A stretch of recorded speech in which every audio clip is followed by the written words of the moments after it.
Sir এই অঙ্কটা না আরও শর্টে করলে আরও তাড়াতাড়ি হবে, এর একটা ফর্মুলা আছে আমি জানি। আমি কি স্যার এটা করবো?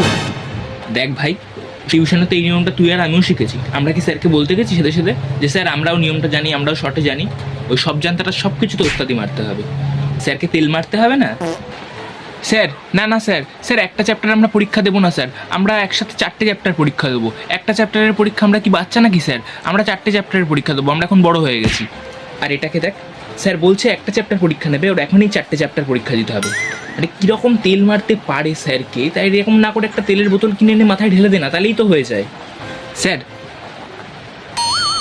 স্যার আমরা অনেক দিন কোনো পরীক্ষা দিচ্ছি না, আর সামনেই প্রায় 3 মাস পরেই আমাদের এক্সাম, তাই স্যার আমরা চাইছি একটা পরীক্ষা দিতে।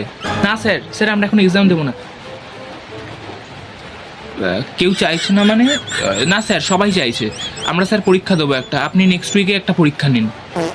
কীরকম দেখেছিস, ওর তো নিজের সব কিছু পড়া হয়ে গেছে, আর আমাদের কাছে সে নাটক করে যে না আমি কিছু পড়িনি, ওদিকে রাত জেগে জেগে নিজে সব পড়ে, আর এখন স্যারকে বলছে এক্সাম নিতে।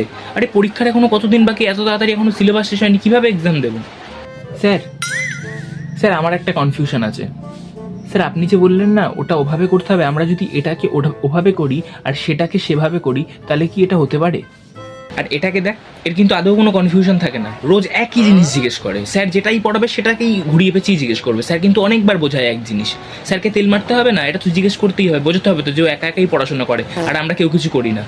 স্যার স্যার আপনি একদিন বলেছিলেন যে অনেকদিন আপনি আচার খাননি, তাই আমি এটা নিজের হাতে বানিয়ে এনেছি। আর এখন কিন্তু আম পাওয়া যায় না, আমি সেই মালদা থেকে আম কিনে নিয়ে এসে আপনার জন্য আচার বানিয়ে নিয়ে এসেছি, খেয়ে বলবেন কেমন হয়েছে। মহারাঁধুনি একেবারে, আদৌ কোনো রান্না পারে কিনা জানি না, মিথ্যে মিথ্যে কোথা থেকে না কোথা থেকে ভাড়া করে আনা রান্না স্যারকে এসে গুছিয়ে দেয় জানি না, যেটা স্যার একবার মুখ থেকে বের করবে সেটাই ওর এনে স্যারের মুখের সামনে তুলে দিতে হবে। স্যারকে তেল মারতে হবে না, তেল তো এভাবেও মারা যায়, আমরাই তো জীবনে কিছু শিখলাম না।